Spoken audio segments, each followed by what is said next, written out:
Buenos días, mis amados hermanos. Por favor, abran sus Biblias en Deuteronomio capítulo 5, versículo 19. Vamos a continuar con nuestro estudio bíblico del libro de Deuteronomio, que hemos titulado Jesucristo, nuestro legislador y salvador. Y con el eslogan de este libro, que es obedece y prospera, revélate y sufre. Entonces vamos a leer, mis amados hermanos, el versículo 19. Vamos a leerlo todos. ¿Lo tienen? Vamos a leer, dice, no hurtarás. Muy bien. Entonces, continuamos acá con este mandamiento de los 10 que nos entrega el decálogo. La semana pasada estuvimos estudiando no cometerás adulterio. Estuvimos viendo cómo Dios, desde las normas más básicas, ha tenido un interés en poder resguardar ese vínculo familiar importante que es el matrimonio y la relación de pareja.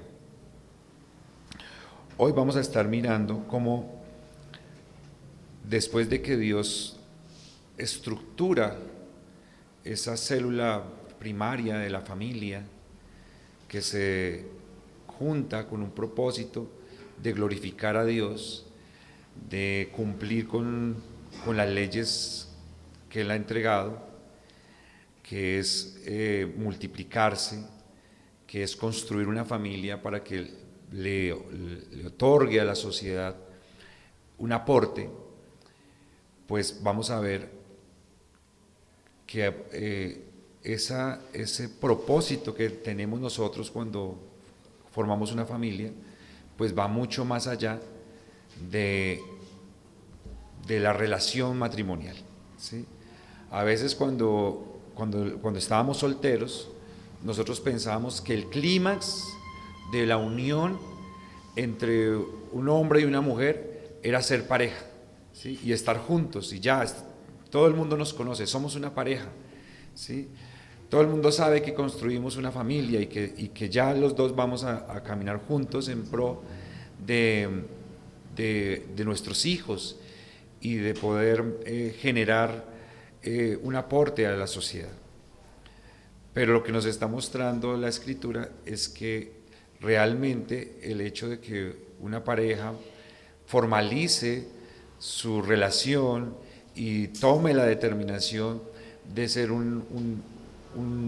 de hacer un vínculo primario para el reino de los cielos, es solamente el comienzo, ¿sí? Es el inicio. O sea, cuando una pareja se casa, apenas arrancaron, no ha terminado nada, apenas se inició. ¿Y para qué se casa la familia? Se casan para construir, se casan con planes, ¿sí? Es muy interesante eso, mis amados hermanos, porque nosotros vivimos en una sociedad, lo dijimos la semana pasada, sensualizada, erotizada, que nos orienta solamente a pensar que el máximo es la unión, pero no es así.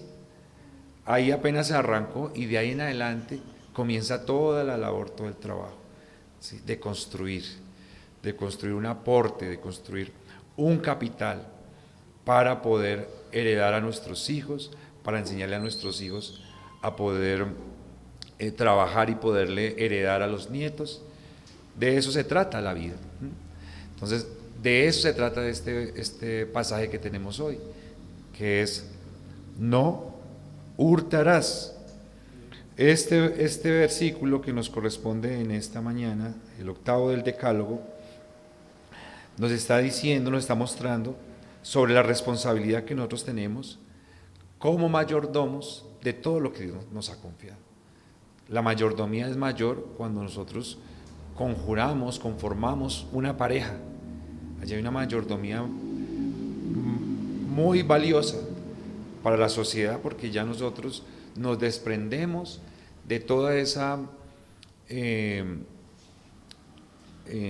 búsqueda individualista, egoísta, de construir para nosotros solitos, de disfrutar de todo el potencial de nuestro trabajo, de nuestras capacidades, de lo que podemos alcanzar, para nosotros compartirlo, para nosotros despojarnos y nosotros poderlo poner a favor de otros. ¿Quiénes son esos otros? Inicialmente serán nuestros hijos, ¿cierto? Nuestra pareja, nuestro esposo, nuestra esposa. Más adelante probablemente nuestros padres, si lo requirieran, ¿sí? La familia extensa. Entonces, qué interesante es eso, mis amados hermanos, que nosotros podamos amplificar el alcance que nosotros tenemos dentro de la construcción de nuestra economía en la vida que desarrollamos después del matrimonio, como nos muestra aquí. ¿Sí? Probablemente todo lo que se construye antes de casarnos es una etapa de prueba, pero el trabajo real, el trabajo poderoso, el trabajo importante, el que cuenta, se va a desarrollar después de que nosotros construimos una familia y empezamos a trabajar en función de ella. Amén. Muy bien, mis amados hermanos, entonces el título de la enseñanza de esta mañana es No ladrones, mayordomos. No ladrones, mayordomos. Y el título de nuestro primer punto es el respeto por la propiedad. Entonces este versículo, mis amados hermanos, nos va a regular, a orientar cómo nosotros debemos visualizar la vida material de las cosas que tenemos en común como sociedad. Sí, recordemos, mis amados hermanos, lo hemos dicho, que la ley que se está entregando acá es una ley constitutiva de una nación. Se le está entregando a un pueblo de Israel joven, una nueva generación que ya ha venido viendo los errores que cometieron sus padres en el pasado y que ahora se han juntado para ir a conquistar la tierra prometida, ir y tomar lo que Dios les ha mandado, y en medio de esa constitución nacional Dios les entrega este mandamiento: no robarás. Qué interesante es eso, mis amados hermanos, porque el pueblo de Israel estaba a puertas de empezar una campaña en la cual iban a entrar a ciudades que estaban habitadas, ciudades donde habían casas construidas, donde habían animales, donde habían viñedos, habían cultivos, muchas cosas, y ellos iban a entrar a matar a todo el mundo y hacerse de todas las cosas que estaban allí. Entonces nosotros preguntamos, ¿cómo Dios les está diciendo no hurtarás cuando ellos están a puertas de entrar a tomar en posesión todo aquello lo que no era de ellos en ese momento? Lo mismo dice la escritura, no matarás, en un texto anterior, no matarás, pero ellos entraron a matar y acabar con todos. No dejaban los niños de pecho, no dejaban los animales, algunas veces dejaban animales, y ellos se apropiaban del botín en algunas oportunidades, en otras oportunidades Dios los mandaba a quemar. Nosotros decimos, ¿cómo nosotros entendemos esos principios con respecto a la actitud que va a tomar Israel como nación? Entonces nosotros debemos entender que este no es un mandamiento que se nos está entregando a nosotros como individuos. Por supuesto, como individuos nosotros lo aprendemos, pero esto es un principio que se entrega con un carácter de ley nacional, donde se muestra un principio de autoridad. La ley es un principio autoritativo. Dios es el legislador, Dios es quien ordena. Y lo que está diciendo acá es que este no matar o este no hurtar es una ordenanza de obediencia de carácter legal. ¿sí? O sea, nosotros solamente podemos obedecer los mandamientos bajo la ley, bajo la norma. Y por supuesto que hay momentos donde estas normas pueden ser transgredidas, por decirlo de manera civil, si la ley lo permite. ¿Sí? ¿Quién está dando la ley? La ley la está dando el Dios Todopoderoso. El Dios es una autoridad, Dios nos está poniendo bajo autoridad, bajo nuestras autoridades. Y la ley sujeta a aquellos que están bajo la ley, ¿sí? Pero las autoridades tienen la posibilidad o ¿cómo se diría? La prerrogativa de legislar, no, de ordenar que estas leyes se cumplan frente a quienes no están cumpliendo la ley, ¿sí? Dicho de otra manera, la ley dice no matarás, pero también dice que el que mata debe morir, ¿sí? ¿Cómo muere una persona si no hay quien ejecute la matanza? ¿Cómo se ejecuta la justicia si no hay quien la ejerza sobre quien ha matado? ¿Quién tiene esa autoridad? Solamente la tiene la persona a quien Dios le ha dado la ley, la espada. La Biblia dice, sométanse a esas autoridades porque Dios le ha dado a los gobernantes la espada para que castiguen al malo o para que bendigan al bueno.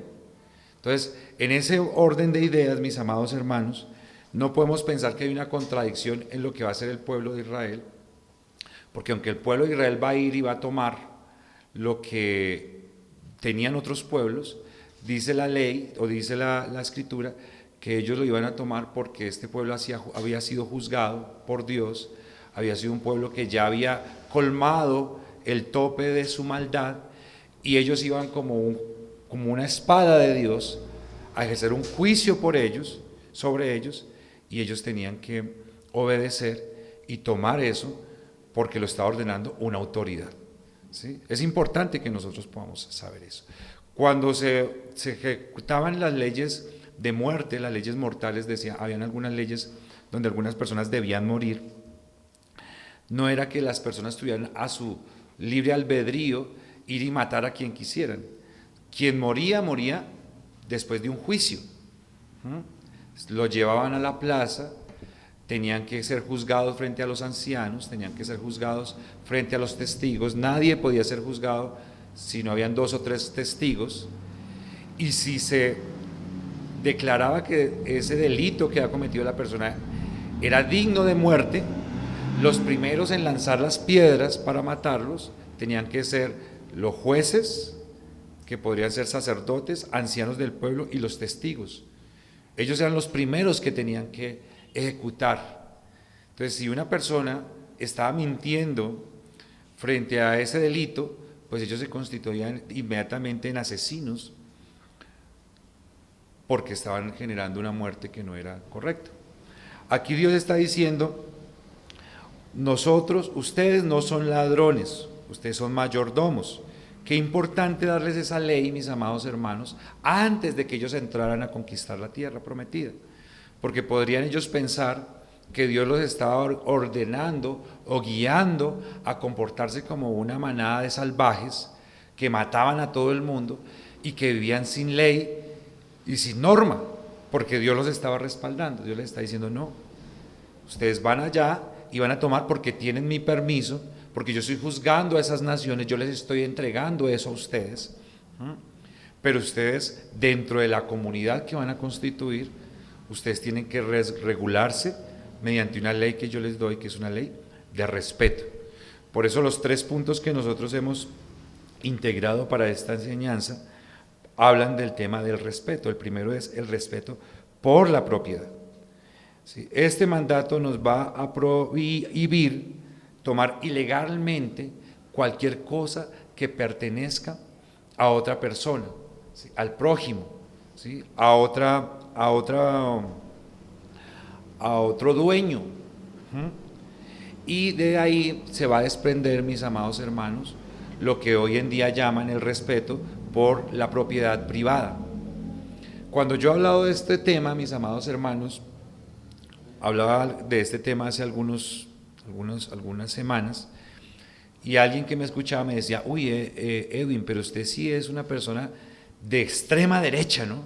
O sea, usted es una persona de derecha extrema. Sus pensamientos son de derecha extrema. Yo decía, no, yo soy de extremo cristiano, ¿sí? Yo soy cristiano, yo no soy ni de derecha ni soy de izquierda, yo soy cristiano. Pero, por supuesto, no tiene la culpa quien me escucha hablar de estos principios de pensar así, pero yo hablo de cosas que están en la Escritura. Dios defiende a través de este mandamiento el respeto por la propiedad privada. Porque ¿cómo se puede ejercer la mayordomía? Recordemos que Dios nos ha mandado a ser mayordomos, que Dios puso al hombre, Dios creó al hombre para que labrara el huerto, para que lo cuidara, para que cuidara todo lo que Dios le dio, para que gobernara la tierra donde Dios lo puso, para que se multiplicara, para que juzgara. Y uno dice, ¿cómo uno puede hacer ese ejercicio de autoridad material, civil, familiar, si no hay un respeto por las cosas que se consiguen, si no hay respeto por esos lugares de autoridad que Dios ha dado? ¿Cómo se puede hacer? Recordemos que ya nos ha dicho en el texto anterior, la Biblia nos ha estado hablando de lo importante que es la honra a los padres, ¿cierto? El respeto por la vida, ¿sí? El entender qué es lo que nos pertenece a nosotros y qué es lo que le pertenece al otro. Encontramos en el Nuevo Testamento un texto que dice, no le debáis nada a nadie, al que honra, honra. Y uno dice, ¿cómo así? ¿Cómo así? O sea, yo entiendo tener una deuda de dinero, tener una deuda material, pero una deuda de honra. Claro, nosotros debemos honra. ¿A quién le debemos honra? A nuestras autoridades, ¿cierto? A nuestros padres, dice la Escritura. Honra a tu padre y a tu madre. A todas las autoridades nosotros le debemos honra, ¿sí? Si estamos en deuda, mis amados hermanos, de honra, tenemos que pagar esas deudas de honra, porque Dios lo ha ordenado. ¿De dónde se sostiene en la Escritura eso? No le debáis nada a nadie, al que honra, honra. Pues de este mandamiento, ¿sí? Honra a tu padre y a tu madre. Una de las señales del temperamento del hombre anticristiano del fin de los tiempos es que no honra a nadie, ¿sí? No quiere honrar, ¿sí? Quiere despotricar de sus autoridades, quiere desdeñar a todo el que tiene alrededor. Pero la Biblia nos da un mandamiento diferente. Pensaba yo en esto ahorita, mis amados hermanos, que estamos haciendo la lectura de Samuel, en primera de Samuel 15, donde Saúl, muy desenfocado de todo lo que es el carácter de Dios y el carácter de un hombre de Dios, de un hombre cristiano, pierde todo su reino y pierde todo su futuro por unas acciones muy inmediatas de quedar bien, de poder quedar bonito en la foto, de ser el que brilla en la escena. Entonces le parece que él tiene mejores ideas que las que le están dando su guía, que es Samuel. Y me llama mucho la atención ese momento donde él dice, bueno, sí, listo, ya perdí, sí, Dios le entregó el reino a otro, pero Samuel, no te vayas, ¿sí? Ven y hónrame delante de los ancianos, ¿sí? No importa lo que pase después, pero dame un minuto de honra, ¿sí? Dame ese minuto de gloria. Y me llama mucho la atención de Samuel, porque Samuel hubiera dicho, yo que voy a honrar a este, ya Dios lo desechó, ya Dios le acaba de decir en la cara que escogió a uno mejor que él para que sea rey. ¿Yo qué voy a honrar a este? Pero dice la Biblia que Samuel se fue detrás de Saúl y ofrecieron el sacrificio. ¿Qué fue lo que hizo Samuel? Honró a Saúl. ¿Y por qué va a honrar a un gobernante que ha sido desechado por Dios? Porque la palabra de Dios lo dice, porque la palabra de Dios lo ordena, porque es lo que le agrada a Dios. Pero nuestro corazón, mis amados hermanos, continuamente está orientado hacia el robo, hacia el robo.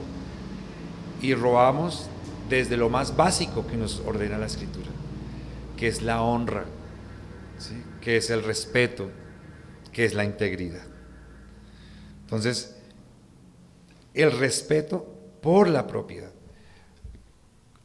Para nosotros poder tener respeto por la propiedad, nosotros tenemos que saber primero y poner en orden constitutivo quién es el dueño de todas las cosas. Eso es lo primero, mis amados hermanos. Si nosotros pensamos que el orden regulador es con el prójimo, ¿sí? Lo que tiene fulanito, lo que tiene sultanito, lo que tiene el vecino. No, por ahí estamos arrancando mal. ¿Quién es el dueño del oro y de la plata? ¿Quién es el dueño del sol y las estrellas? ¿Quién es el dueño de la tierra y todo lo que ella produce? ¿Quién es el dueño del mar? ¿Sí? ¿Quién es el dueño del petróleo que sale de la tierra? ¿Quién es el dueño del oro, de las esmeraldas? ¿Quién es el dueño de todo eso? Dios. ¿Sí?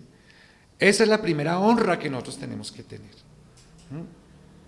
Es lo más importante, mis amados hermanos, porque cuando nosotros empezamos a construir nuestra vida y Dios nos permite empezar a tener un poco de éxito y empezar a tener un poco de facturación en medio de los trabajos que nosotros podemos desarrollar y de las labores que nosotros podemos desempeñar, rapidito se nos olvida. Nosotros decimos, sí, ese mandamiento, no robarás, ¿sí? Esto es mío, esto me pertenece, ¿sí? Que nadie me lo mire, que nadie me lo toque, porque es mío. La pregunta ¿es nuestro? ¿Qué respondemos a esa pregunta? ¿Es nuestro? No es nuestro, mis amados hermanos. No es nuestro. Nada de lo que nosotros tengamos, nada de lo que nosotros poseemos, nada de lo que nosotros consigamos, nada de lo que nosotros disfrutamos es nuestro. Todo es del Señor. Todo. ¿Sí? Ah, que es que usted dibuja muy bonito. ¿Quién le dio el don? Ah, es que usted es bueno para la matemática. ¿Quién le dio el don? No es que yo sé hacer dinero. Yo me he quebrado 10 veces y con la nada de la nada yo llego y pues, comienzo y hago dinero y me va muy bien. ¿Quién le dio el don? ¿Quién le da la capacidad? No es que yo juego fútbol y soy el mejor y no hay quien me gane. ¿Quién le dio esa capacidad? ¿Quién le da la salud? ¿Quién le dio esas piernas? ¿Quién le garantiza a usted que mañana va a poder jugar un partido más? Nadie, ¿sí? Solo Dios. Él es el dueño de todas las cosas. Entonces, de ahí se fundamenta absolutamente todo, mis amados hermanos. Por eso, ese versículo que tanta controversia genera y tanta molestia cuando uno la predica, como es, porque es un versículo que es bien utilizado realmente, que se encuentra en Malaquías, cuando el Señor dice, vosotros todos me habéis robado, y Él mismo hace la pregunta, ¿nosotros, Señor? ¿Cómo nosotros te podemos robar a ti si tú estás en un trono? ¿Sí? ¿Cómo nosotros, pequeños, minúsculos, nosotros te podemos quitar a ti una cosa mediana? Y Él dice, sí, ustedes me han robado en los diezmos y me han robado en las ofrendas. Y por eso ustedes están pasando por una mala situación. ¿En qué momento se entrega este pasaje, mis amados hermanos? Cuando el pueblo había vuelto del exilio, estaban reconstruyendo todas las cosas, habían pasado mínimo 3 generaciones de personas después de que habían sido exiliadas, 3 y media generaciones, cada generación son de 20 años, duraron exiliados 70, y las nuevas generaciones, pues ya no observaban la ley y observaban la vida de la misma manera como lo habían hecho sus padres, que habían sido más dispuestos en la aplicación religiosa, o por lo menos la comprendían mejor, porque pues si hubieran sido dispuestos no hubieran sido exiliados. esta nueva generación decía, pues es que la ley esa ley se le dio fue a los anteriores, ¿sí? A los que estaban atrás. Chévere construir el templo, chévere a adorar a Dios, pero pues ese tema de diezmar y ese tema de ofrendar, pues ya eso está quedando como obsoleto, eso como que era del pasado. Y el Señor les manda, así con el profeta, todos ustedes me han robado. ¿Cómo me han robado? Con los diezmos y con las ofrendas. Y uno dice, pero es que Dios luego acaso le hace falta el trigo que le podían diezmar esas personas. Le hacía falta a Dios el grano, los alimentos. No, a Dios no le hacía falta. Pero el Señor les dice, pruébenme ahora en esto y haya ahora alimento en mi casa y desen cuenta si yo no les voy a abrir las ventanas de los cielos y los voy a prosperar.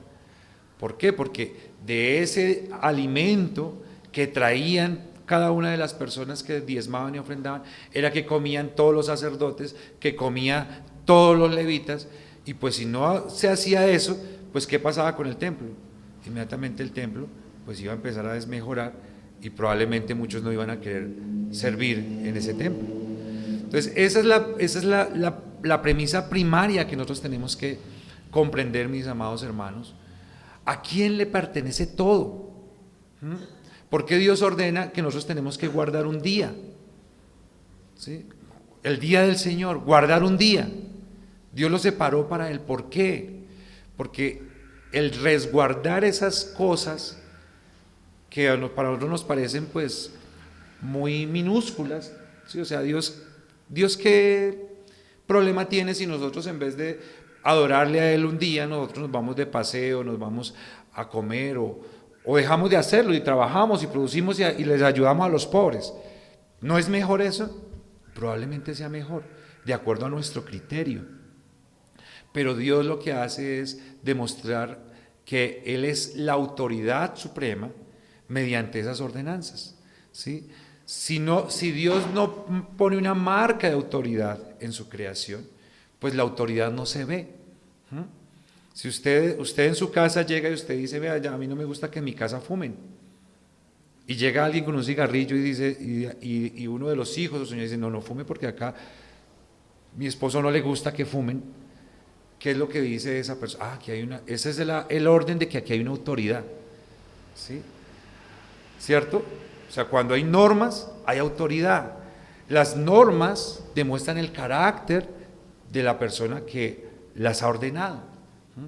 Entonces, Dios demanda que nosotros apartemos de nuestras ganancias un aporte para Él, y eso es una muestra de autoridad, de que nosotros de nuestro tiempo separemos para el Señor, es una muestra de autoridad. Cuando nosotros en nuestro pensamiento aplicamos este decálogo que está aquí, es una muestra de autoridad. ¿Por qué nosotros no andamos con 2, con 3, con 5 parejas al tiempo? Si eso es tan sabroso, si eso es tan chévere, si eso se puede disfrutar y se puede gozar muchísimo obrando de esa manera, ¿sí? Nosotros no podemos decir, no, es que es porque a mí me parece que no es lo correcto. No, lo que pasa es que a mí me parece que no es lo mejor, que no es lo ideal. No debe ser esa la razón. Si nosotros lo hacemos así, probablemente lo hacemos bien, pero lo hacemos con la motivación incorrecta. Porque la motivación correcta es que tenemos una autoridad sobre nosotros, que nos ha dado una ley, que nos ha dado una norma, y nosotros nos sujetamos a esa norma. Entonces, el respeto por la propiedad, mis amados hermanos, no arranca por nuestro prójimo, no arranca por mirar hacia los lados. El respeto por la propiedad arranca por mirar hacia arriba.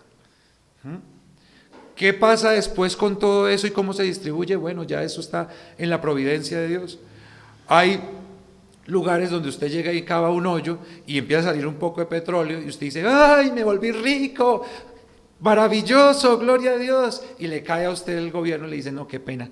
Sí, el uso de ese subsuelo, eso es del gobierno, eso es del Estado, usted de eso no va a haber ni un céntimo.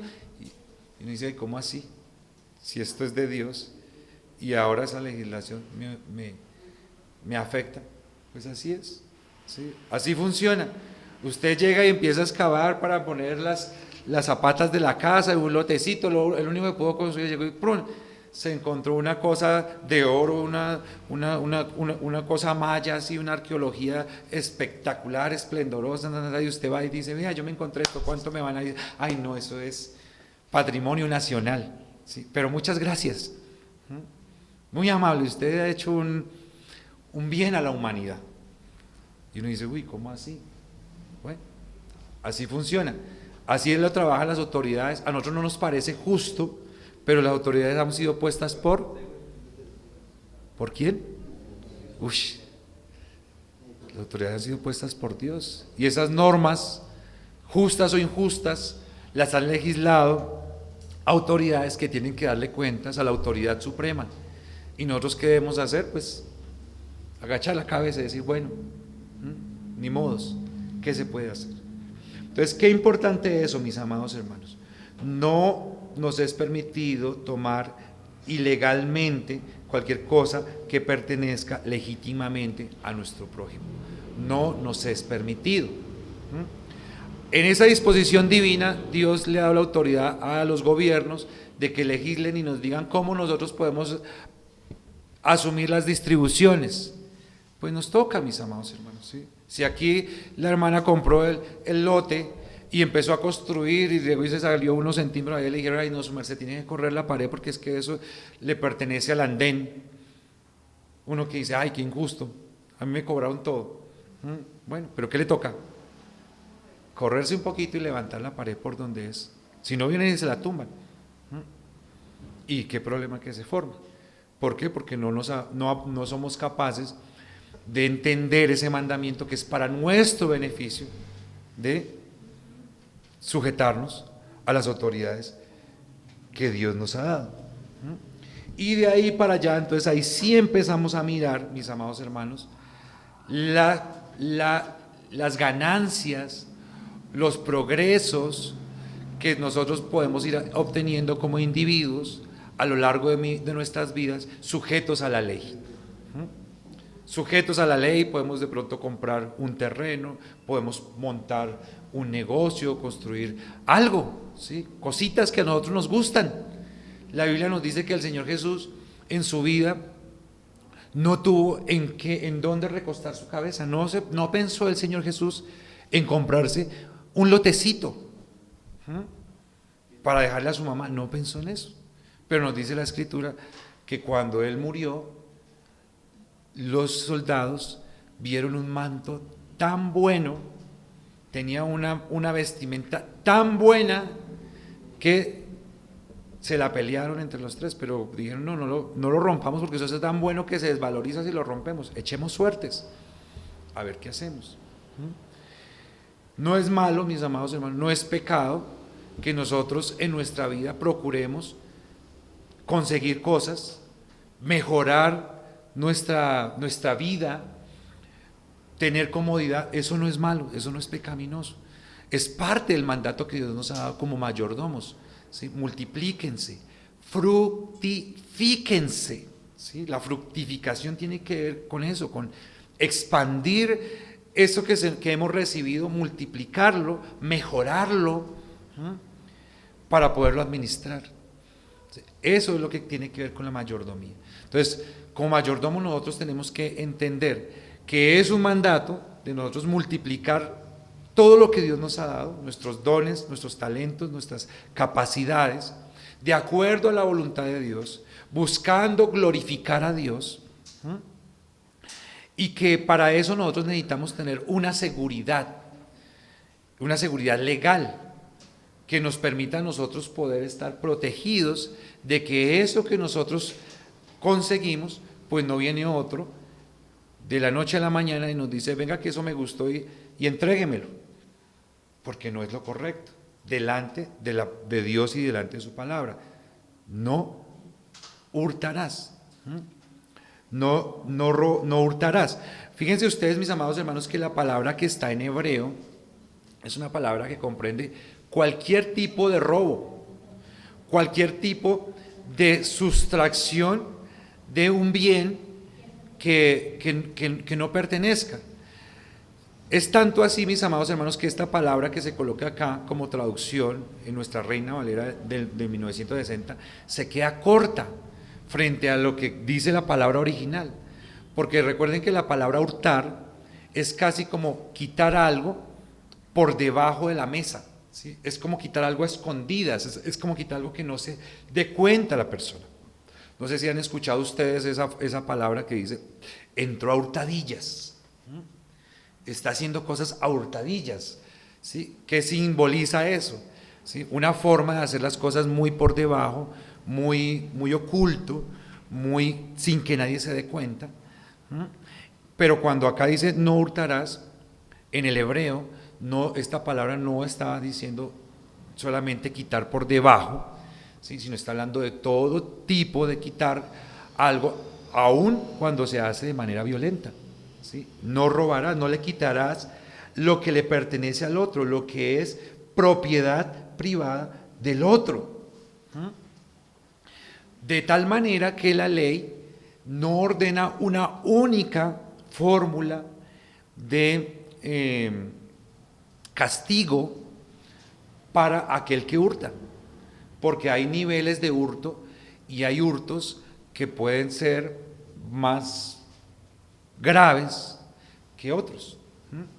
Entonces, la ley nos ordena, vamos a estar leyendo en el Deuteronomio, la ley nos ordena que cuando una persona se roba un bien de su prójimo, la condena adecuada no es solamente una condena que le restrinja las libertades, una condena que lo haga pues sentir mal por el daño que ha ocasionado, sino que la ley divina y la ley bíblica que nosotros encontramos acá es una ley restaurativa.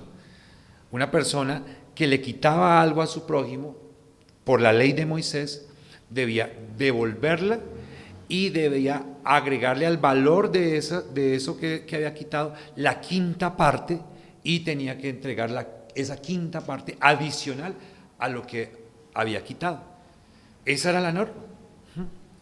De tal manera que una persona que la cogieran 2 o 3 veces quitando el bien al prójimo y después de estar devolviendo, ya esa persona podía terminar quebrada.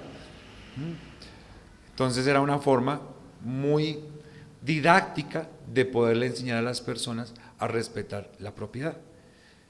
No había cárcel, ¿sí? No había pena de muerte para una persona que se robara un buey, que se robara una alhaja, que se robara algo de comida, no lo había.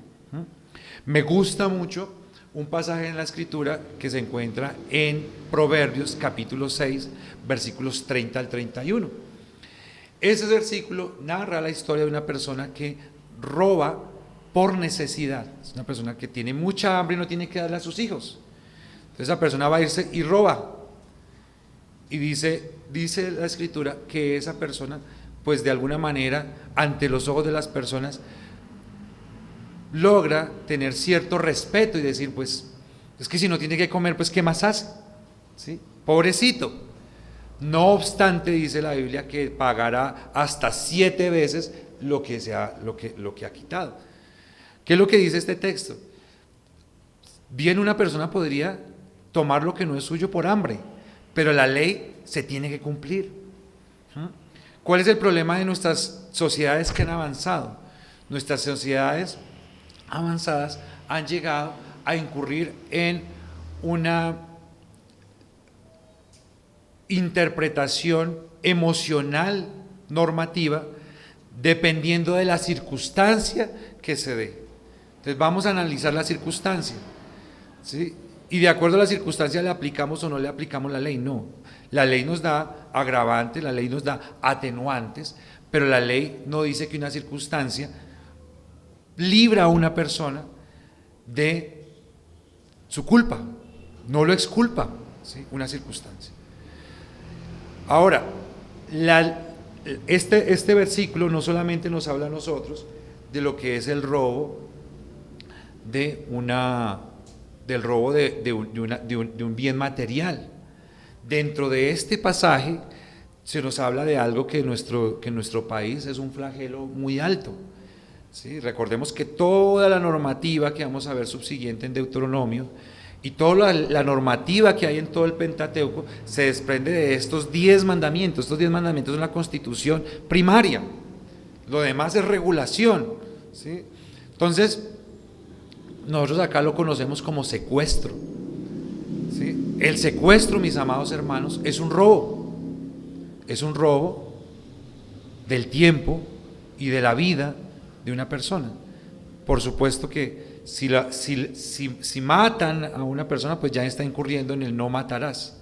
Pero cuando se secuestra a una persona, mis amados hermanos, cuando se roba a un niño, cuando se le quita a una persona la capacidad de poder decidir por sí misma estar en un lugar o no, en ese momento es un secuestro.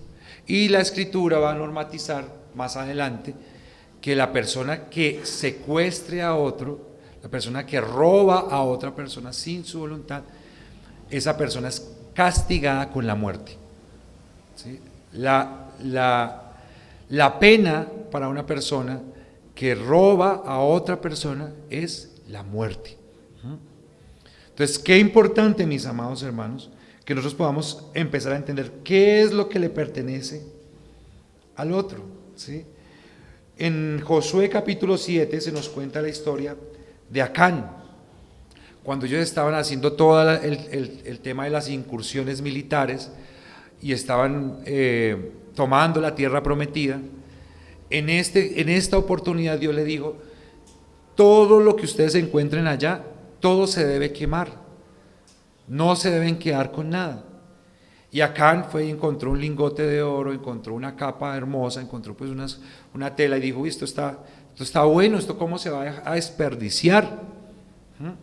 Hasta con esto, dice él, que argumentó a su favor que con esto podía honrar a Dios y poder representar una ofrenda a Dios. Y la escondió, y la historia nos cuenta cómo frente a Dios no fue agradable, ¿sí? No porque él tuviera malas intenciones, no porque eso no le fuera útil a él o a otras personas de su familia, no por eso, o sea, no consistía en eso, era porque a él no le pertenecía a Dios, que es el dueño de todo, y el dueño de todo había dicho: todo eso lo tienen que quemar en esta oportunidad. En otras oportunidades Dios les permitió que tomaran el botín, pero en esa oportunidad Dios, probando el corazón, probando, bueno, qué sé yo, esa obediencia del pueblo, dice: no cojan nada. Él lo tomó, pensó que podría salirse con la suya dando alguna argumentación, y desafortunadamente trajo muerte sobre él y sobre toda su casa, sobre toda su familia. ¿Por qué? Porque fue una persona que no aprendió, no logró entender qué es lo que le pertenecía a él y qué es lo que no le pertenecía a él. Nosotros tenemos que ser capaces de distinguir qué es lo mío y qué es lo que no es mío, lo que Dios no me ha confiado, mis amados hermanos, pues yo tengo que respetarlo, porque entonces Dios se lo ha confiado a otro. Levítico 19:11 dice: no hurtaréis y no engañaréis ni mentiréis el uno al otro. Entonces, aquí, ¿qué otro tipo de robos existen? Robos de engaño, ¿sí? Présteme tanto y yo le pago tanto. No le pagó lo que le dijo que le iba a prestar. Eso es un engaño, ¿sí? Una contratación, se hace un contrato, se ofrece unas condiciones, después se desmejoran esas condiciones. Eso es robo. Cuando se engaña a una persona, cuando se le da una expectativa de ganancia, una expectativa de poder obtener cosas y después se disminuyen para beneficio propio, pues ahí estamos incurriendo en un robo. El robo del tiempo, mis amados hermanos. Miren, desafortunadamente en nuestra cultura nosotros no apreciamos el tiempo, ¿sí? Por eso el secuestro es tan grave, porque una persona secuestra a otra y le dice: no, pero es que su pena es la muerte, frente a la ley que nosotros encontramos en el Pentateuco. La persona dice: no, pero es que yo lo iba a devolver mañana, yo no lo había secuestrado para todo el tiempo, yo mañana lo iba a devolver. La pena es la misma, ¿sí? Es la muerte, porque es que el bien más preciado que el hombre tiene, mis amados hermanos, es el tiempo. ¿Sí? Nosotros no tenemos nada más, o sea, lo más importante que Dios nos ha entregado a nosotros es el tiempo. O sea, si usted Dios le dijera, vea, esta hora es la última hora de su vida, no tiene más, lo voy a llamar a dar cuentas, ¿usted cómo trataría esa hora, mis amados hermanos? ¿Qué haría usted en esa hora? O sea, nosotros a veces tratamos el tiempo como si fuera, estuviera un dispensador infinito, ¿no? El tiempo, mis amados hermanos, es limitado, nuestros días están limitados. Dios le puso un término fijo a nuestro tiempo. Por eso, mis amados hermanos, llegar tarde en otros países es de tan mal gusto, ¿sí? Que una persona haga esperar a otra es tan ofensivo, porque es que nuestro tiempo pues es lo más valioso que nosotros tenemos. Y es un engaño cuando le dice a una persona, vea, yo llego a esta hora y le llega una hora después, le llega hora y media después. Eso es un engaño y eso es robo. Y lo más interesante es que en nuestra cultura nosotros a veces llegamos tarde, nosotros hacemos esperar al otro y nosotros ni siquiera nos disculpamos, ¿sí? Ni siquiera decimos, oiga, perdóneme, no era mi intención, o ni siquiera llamamos a avisar, no, ya no alcancé a llegar. Interesante eso, mis amados hermanos, eso es engaño también. Efesios 4:28, el que hurtaba, no hurte más, sino trabaje, haciendo con sus manos lo que es bueno, para que tenga que compartir con el que padece necesidad. Mis amados hermanos, ¿cómo hacemos para ayudar a las personas que tienen necesidades? ¿Cómo hacemos? Trabajando, mis amados hermanos, trabajando, produciendo y pudiendo sacar de los excedentes que Dios nos da, algo para poder ayudar a nuestro prójimo. Esa es la manera que la Biblia enseña. 1 Tesalonicenses 4, del 11 al 12. Y que procuréis tener tranquilidad y ocuparos en vuestros negocios y trabajar con vuestras manos de la manera que os hemos mandado, a fin de que os conduzcáis honradamente para con los de afuera y no tengáis necesidad de nada. Mis amados hermanos, la persona que roba es una persona que tiene la pereza como forma de vida, ¿sí? O sea, no quiere producir, no quiere trabajar, no quiere construir lo suyo, quiere mirar a ver quién ha trabajado, quién ha producido, quién ha ganado con su esfuerzo, con su inteligencia, con su inversión, a ver y podérselo quitar. ¿Sí? La Biblia nos enseña a nosotros el principio de la prosperidad, que es el trabajo, que es el esfuerzo, que es la productividad. No hay otra forma de nosotros poder obtener las cosas que nosotros queremos para que no tengamos necesidad de nada, como dice la Escritura. Segundo punto, mis amados hermanos, el respeto por la provisión. Primer punto, el respeto por la propiedad. Segundo punto, el respeto por la provisión. Mis amados hermanos, mire, no hay una persona que robe,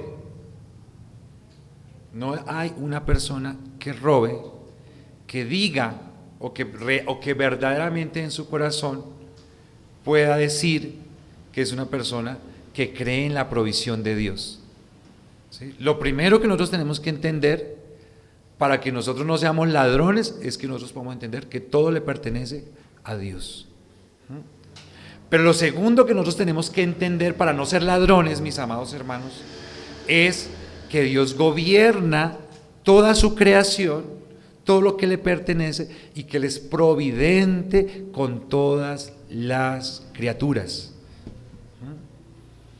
Dios se encarga de que las aves puedan tener su alimento a su tiempo, de que los bueyes, de que los leones por allá en la selva africana, de los animales que están en los lugares más inhóspitos puedan tener su comida, su manutención, porque Él es sustentador de todo lo que ha creado. Y Él es providente, mis amados hermanos. Todo lo que nosotros disfrutamos, mis amados hermanos, Dios lo provee. Dios de forma soberana lo ha dispuesto para que nosotros lo tengamos. cuando estamos en momentos de abundancia, donde las cosas van bien, donde estamos saliendo a flote, donde podemos tener ahorros, inversiones, conquistas, cosas buenas, Dios lo está proveyendo. Pero cuando se cierra la llave y como que los cielos se ponen duros y como que las cosas no fluyen y como que empezamos a pedir prestado y empezamos a acumular deudas y las cosas como que no se dan, pues ¿qué les parece a ustedes? ¿Qué decimos nosotros? Es la economía, ¿sí? Las malas decisiones, todas esas cosas influyen, pero ¿dónde está la mente maestra de todo? Pues es el Dios que es providente. Entonces, cuando una persona toma la decisión de tomar de otro lo que no es suyo, lo que no le corresponde, pues es una persona que dice, mañana me va a faltar. O sea, si yo no tomo esto, no hay manera alguna de que yo lo pueda tener o de que yo pueda ser suplido en mis necesidades, en mis antojos, en mis deseos, en mis intereses, entonces yo lo tengo que tomar. Es una persona que confía más en sus propias fuerzas, en su propia capacidad, que en la provisión que Dios da. Por eso, mis amados hermanos, pues es imposible que un creyente diga que cree en Dios, en el Dios soberano, en el Dios providente, y sea un ladrón, que le roba a Dios, que le roba a su prójimo, porque nosotros, el principio supremo es la soberanía de Dios, ¿sí? Como presbiterianos, como reformados, Dios nos da grandes cosas, grandes bendiciones, grandes riquezas, nos restringe también en muchos aspectos de la vida. Somos conscientes de que no podemos tener un paquete completo, ¿sí? No todos vamos a ser deportistas de alto rendimiento, no todos vamos a ser los grandes intelectuales, no todos vamos a tener todas las riquezas, eso no es. No es así como funciona, ¿sí? Pero Dios nos ha dado un paquete individual que debe ser suficiente y que es suficiente para cada uno de nosotros. Si no es suficiente, no es porque a Dios le haya faltado liberalidad a la hora de entregarlo, es porque a nosotros nos falta contentamiento y entendimiento de Dios y de las cosas que Él hace y cómo Él las hace.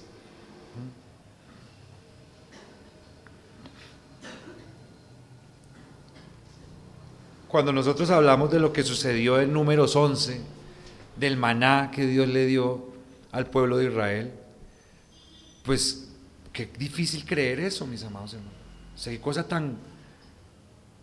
tan prodigiosa creer que Dios envió ángeles para que llevaran un pan del cielo, ¿sí? Amasado por ángeles, con todos los nutrientes que necesitaba una persona, con un sabor delicioso, según nos narra la Escritura, y lo pusiera ahí para que las personas pudieran comer.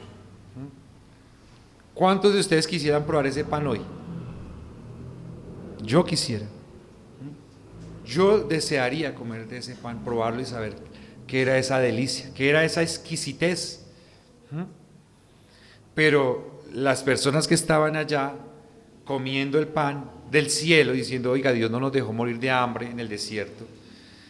Dios puso a trabajar acá a toda esta orquestilla de ángeles y los puso allá a moler en el cielo para nosotros.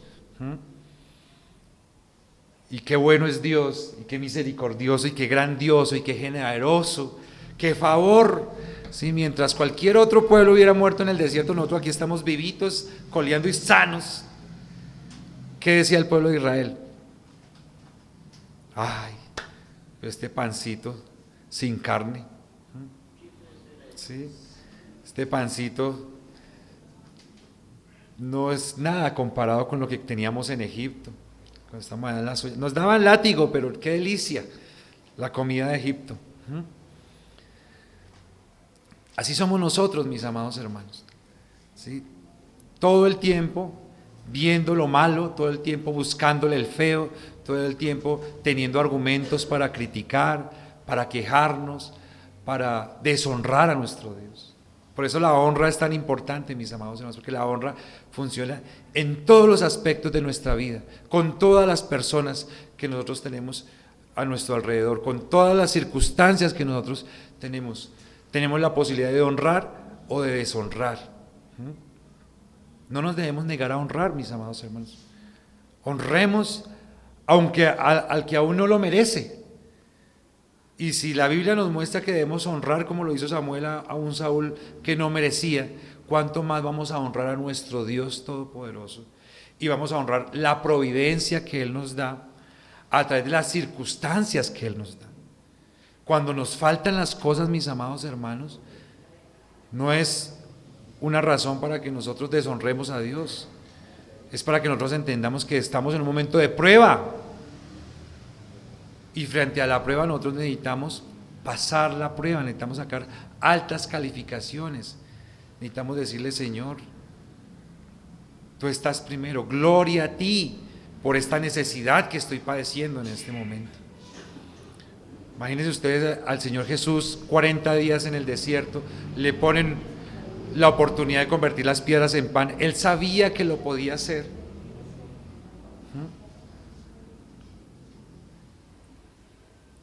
Y él se hubiera podido quejar contra Dios, ¿sí? O sea, todo está en las manos de su Padre. El proceso que él está haciendo esos 40 días, el enemigo que llega ya con permiso para poder decirle las cosas que le dice al Señor, el ofrecimiento que le hace. Pero él no toma esa circunstancia difícil como la razón de la caída y el deshonor de Dios, sino él lo toma como esas piedras que si se hubieran convertido en pan hubieran sido la deshonra de Dios, se convierten en un peldaño para él erigirse sobre ellas y darle la gloria a Dios, ¿sí? Y decirle al mismo Satanás: no solamente de pan vive el hombre. A nosotros nos dicen: ¿dónde está su Dios que está pasando por circunstancias tan difíciles? ¿Y nosotros qué hacemos? Tomamos esas palabras y nos achicamos y nos sentimos pequeños y decimos: sí, Dios me abandonó.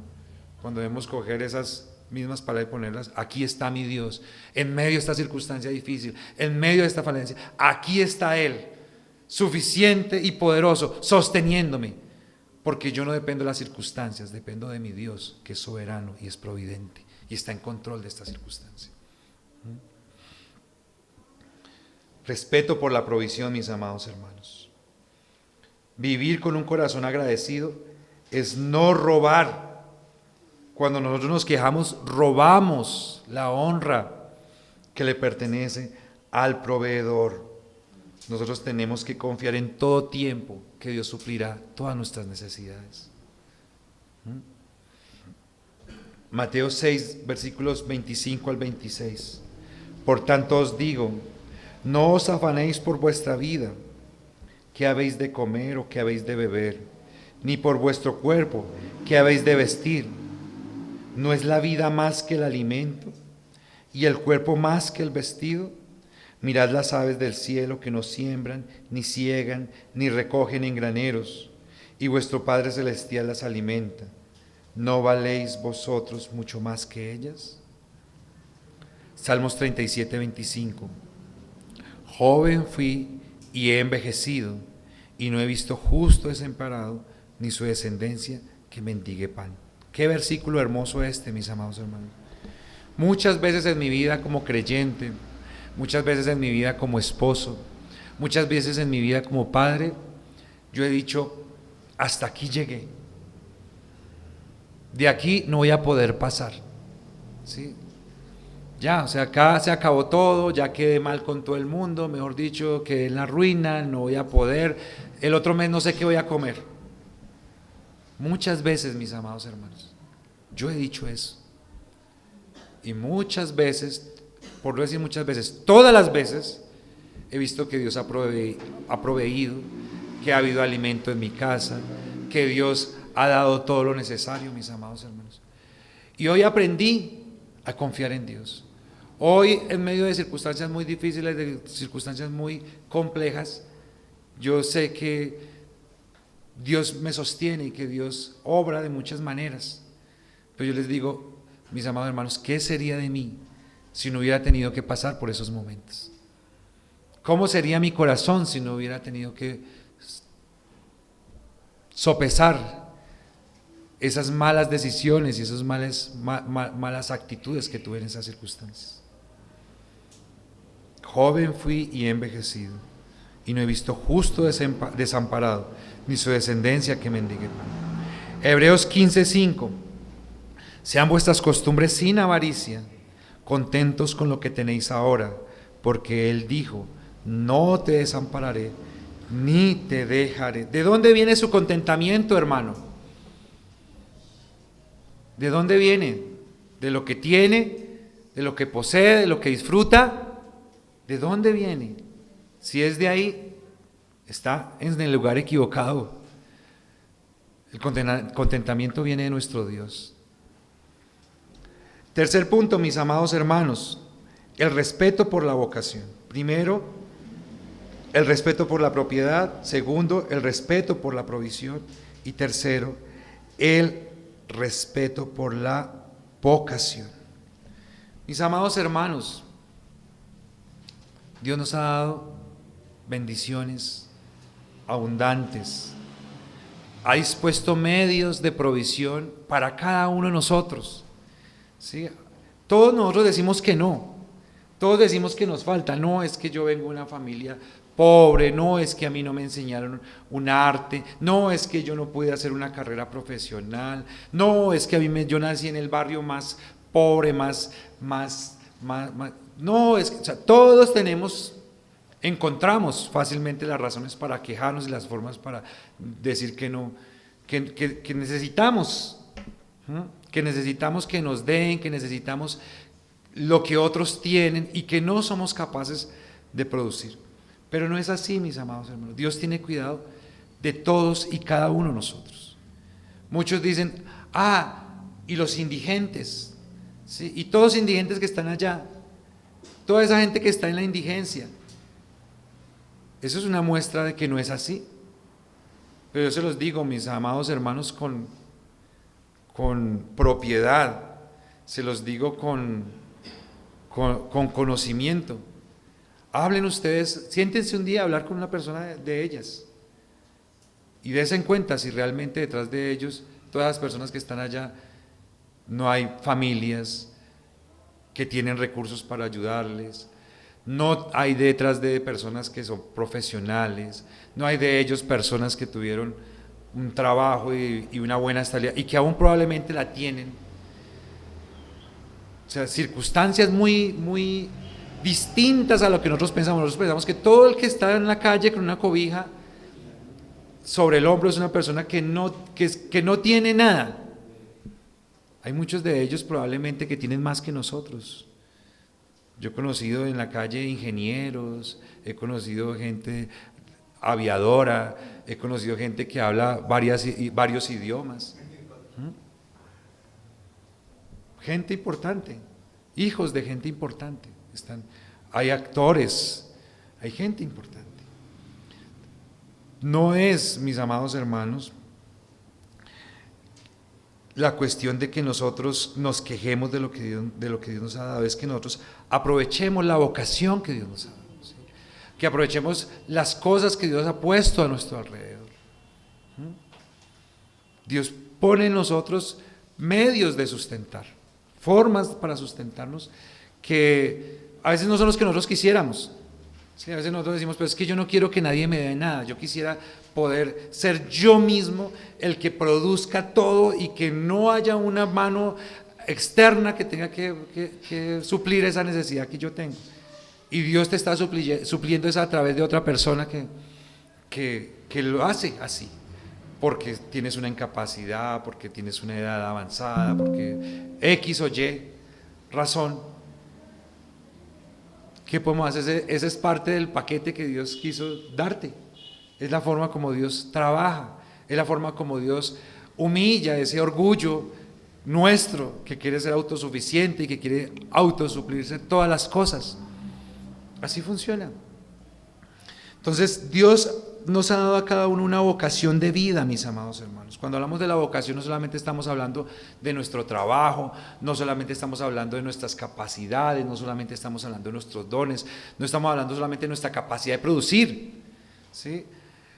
Hoy en día en esta sociedad que nosotros tenemos, está casi que mal visto que una mujer se quede en la casa cuidando a sus hijos, velando por su hogar y que su esposo produzca. Y está tan mal visto que una mujer en esas condiciones dice, ¿por qué me tocó a mí esto? Sí, yo quisiera ser una gran ejecutiva, yo quisiera ser la que proveo para todo, yo quisiera tener recursos y comprar mis cosas. Pero si Dios te dio esa vocación, si Dios quiso bendecir a sus hijos con una mamá de tiempo completo que pueda velar por sus necesidades como no lo puede hacer ninguna otra persona, pero tú te quejas, y yo me quejo, y todos nos quejamos, de todos nos quejamos, mis amados hermanos, ¿sí? De todas nuestras circunstancias continuamente nosotros nos quejamos. Entonces, qué importante es eso, mis amados hermanos. Cuando la Biblia nos habla a nosotros de que no seamos ladrones, sino mayordomos, es porque nosotros tenemos que entender que la mayordomía, la administración, es necesaria porque ella genera la productividad necesaria para que nosotros no solamente podamos suplir nuestras necesidades personales, sino para que eso que ha sido puesto a cargo nuestro pueda multiplicarse de tal manera que pueda beneficiar a otros, que son mi familia cercana, nuclear, mi familia extensa, y que pueda ser incluso a muchos otros que probablemente llegan por razones de la productividad que nosotros podemos generar y no por razones de un vínculo familiar o de un vínculo distinto. De eso se trata la mayordomía, mis amados hermanos. Que un mayordomo, mis amados hermanos, en la antigüedad se catalogaba por o era bueno o era malo. ¿Y cuál era la razón de que un mayordomo fuese calificado como bueno o malo? ¿Se acuerdan de José? Que José llegó a ser esclavo allá con el general, siervo del faraón, y todo en sus manos prosperaba, todo se puso bajo su mano, y fue echado a la cárcel, y en la cárcel también fue puesto por encima de todos, y todo, nada se hacía sin que él lo ordenara, y después fue siervo de faraón. ¿De qué dependía, mis amados hermanos? Porque el hombre era ¿qué? Productivo, ¿sí? Porque lo que hacía lo hacía bien, porque se veía su constancia, su trabajo, su disposición, su esmero en producir, en generar. Así debemos hacerlo nosotros, mis amados hermanos. No creerle a estas filosofías de este mundo que todo es para mí, todo debe ser para mí, todo debe girar alrededor de mí, todo lo debo absorber y yo. No, es para otros, ¿sí? Es para que otros puedan ser beneficiados, para que otros puedan ser bendecidos, ¿sí? Ese cuento de que es que mis secretos no se los doy a nadie, mis secretos no se los confío a otros, es que es mi fórmula mágica que otros no las pueden tener. No, mis amados hermanos, todo lo que yo pueda entregar a otros de lo que Dios me ha confiado lo haré, porque eso demuestra que soy productivo y que puedo sembrar semillas en otros para que puedan también producir y generar para otros. Vean ustedes a Zaqueo en Lucas 19:8, cuando él dijo que había sido salvo, que había creído en el Señor, y que cuando él veía que cuando él conocía a alguien a quien le había quitado, entonces él les daba multiplicado lo que él reconocía que les había quitado. No sé cómo, ¿sí? Porque pues él recogía impuestos. Los impuestos eran legítimos legalmente, pero no sabemos qué otras cosas hacía él por fuera, al punto de que él reconocía que les había quitado. Pero esa es la razón de que haya dentro de la ley una enseñanza para quien roba, de que restituya más de lo que quita, porque es que es el llamado que Dios nos ha dado, Si el llamado no es a quitar, el llamado es a producir, a multiplicar, a beneficiar a otros. ¿Sí? El sentido de la colectividad que la Biblia nos habla una y otra vez. ¿Sí? Honrar a Dios con nuestro trabajo es un llamado para glorificar a Dios continuamente, no de la manera que nosotros pensamos, yo quiero vivir para la gloria de Dios, ¿sí? Pero yo solito, no, para la gloria de Dios vivimos beneficiando a otros.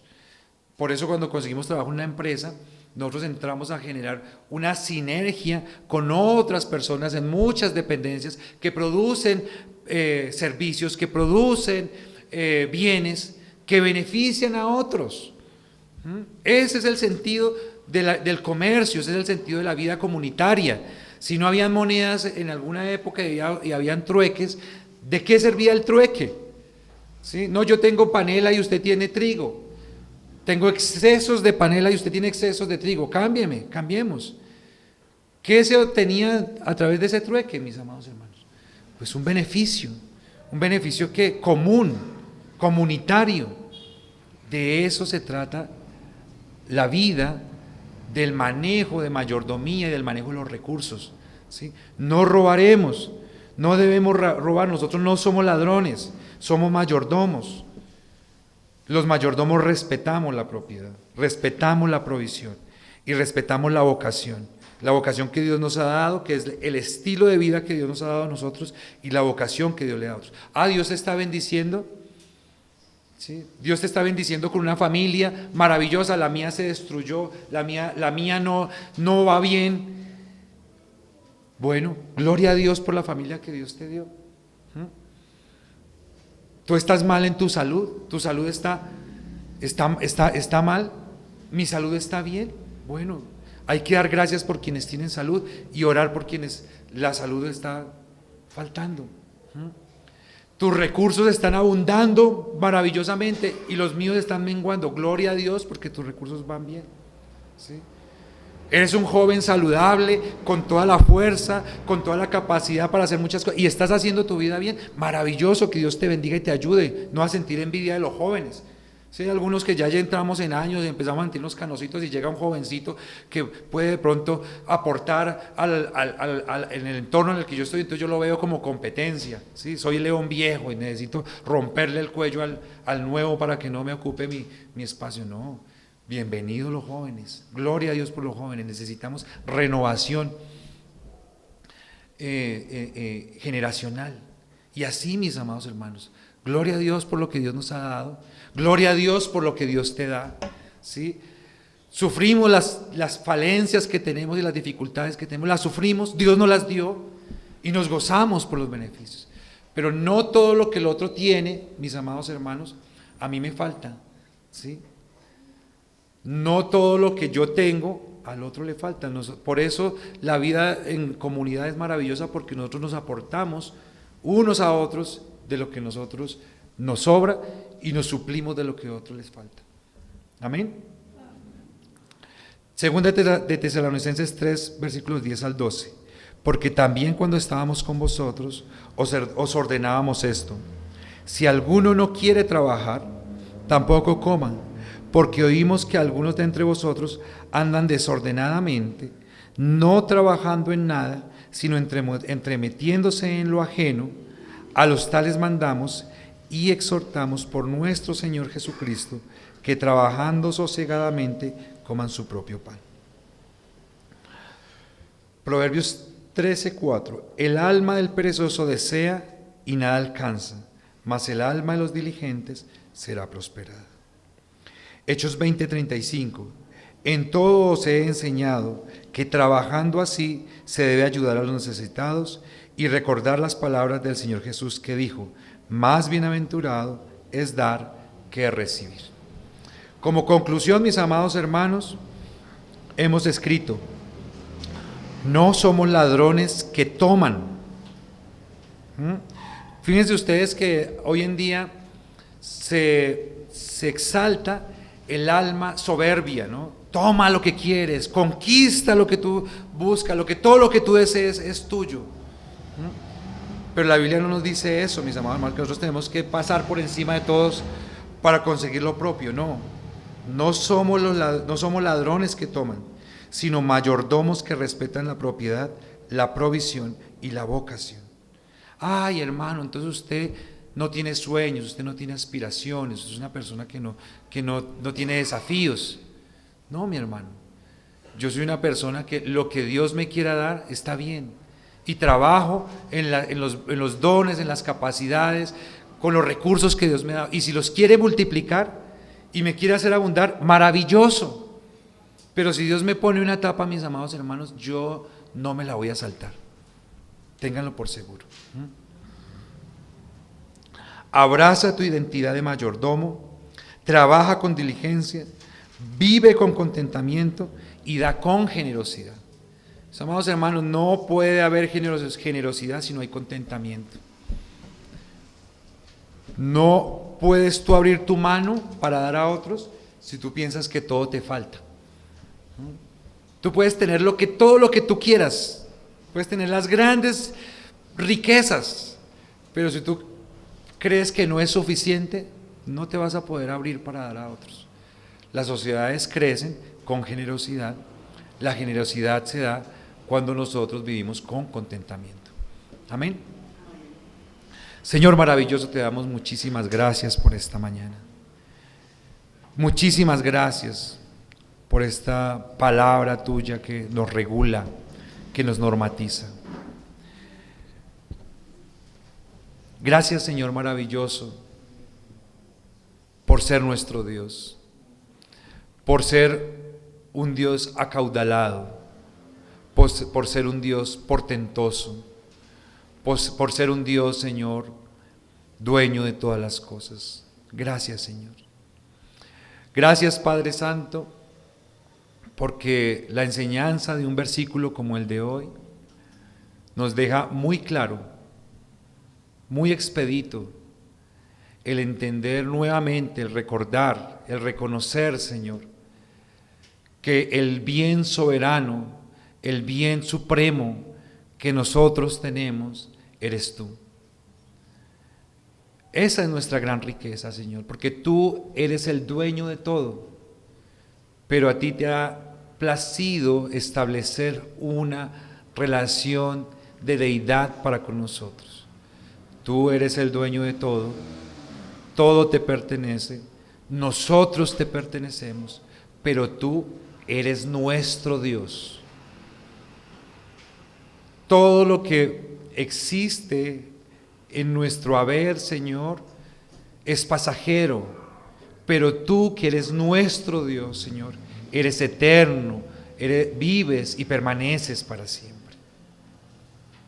A ti te ha placido, Señor, en la disposición de todas las cosas, desarrollar una relación con nosotros, además de deidad, de familia, y nos has hecho tus hijos, y nosotros te pertenecemos porque tú eres dueño nuestro, Señor.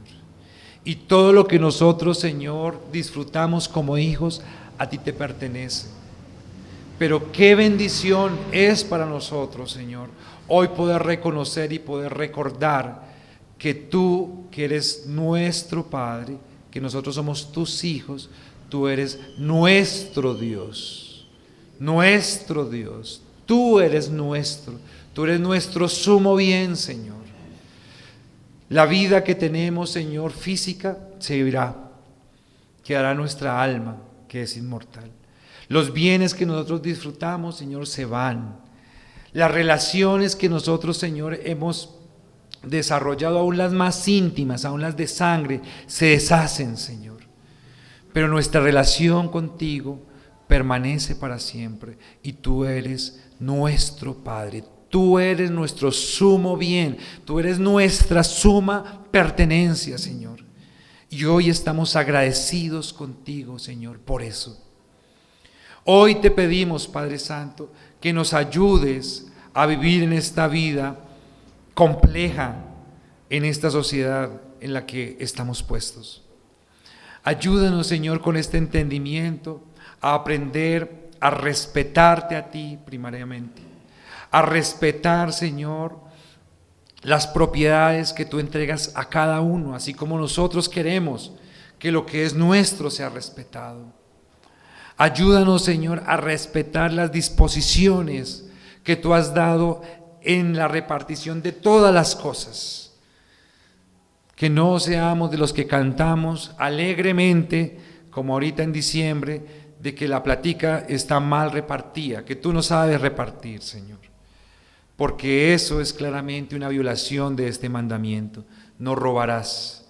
Nosotros no tenemos derecho, Señor, de cuestionar las fórmulas que tú has querido aplicar en la repartición de los bienes soberanos y providentes de toda tu creación. Perdónanos, Señor. Te pedimos que nos perdones, Señor, porque todos en algún momento hemos hecho ese cuestionamiento. Porque le das a unos algunas cosas y a otros no, porque quitas, porque haces de una manera u otra. Perdónanos, Señor. Y ayúdanos, Señor, a tener el contentamiento que proviene de ti, que proviene de esa providencia que tú has dado, Señor. Tú nos has dado una vocación de vida, una vocación de producción, una vocación de desarrollo, una provisión, Señor, de supervivencia a cada uno, Señor. Y que eso es perfecto porque tú lo has dispuesto. Danos la fuerza, Señor, para trabajar sosegadamente. Danos la fuerza, Señor, para procurar aprovechar, para procurar producir, para procurar trabajar, para procurar ser mejores, Señor. No mirando a los otros, no ambicionándolo a los otros, Señor, sino entendiendo que a ti te tenemos que dar cuentas por todas las cosas que tú nos has confiado, que no son nuestras, que son tuyas. Te damos muchísimas gracias. En el nombre de nuestro Señor Jesucristo. Amén. Gracias por quedarte hasta el final. Oramos para que esta palabra produzca fruto en tu corazón. Nuestra misión es que el Evangelio corra y sea glorificado. Si quieres unirte, puedes hacerlo de formas muy valiosas. Tus me gusta y comentarios nos ayudan a llegar a más personas. Cuando compartes este video, te conviertes en un misionero digital. Y si el Señor te mueve a sostener financieramente esta labor, tu ofrenda es fundamental. Puedes apoyarnos por Nequi si estás en Colombia o por PayPal desde cualquier lugar del mundo. Los enlaces seguros están en la descripción.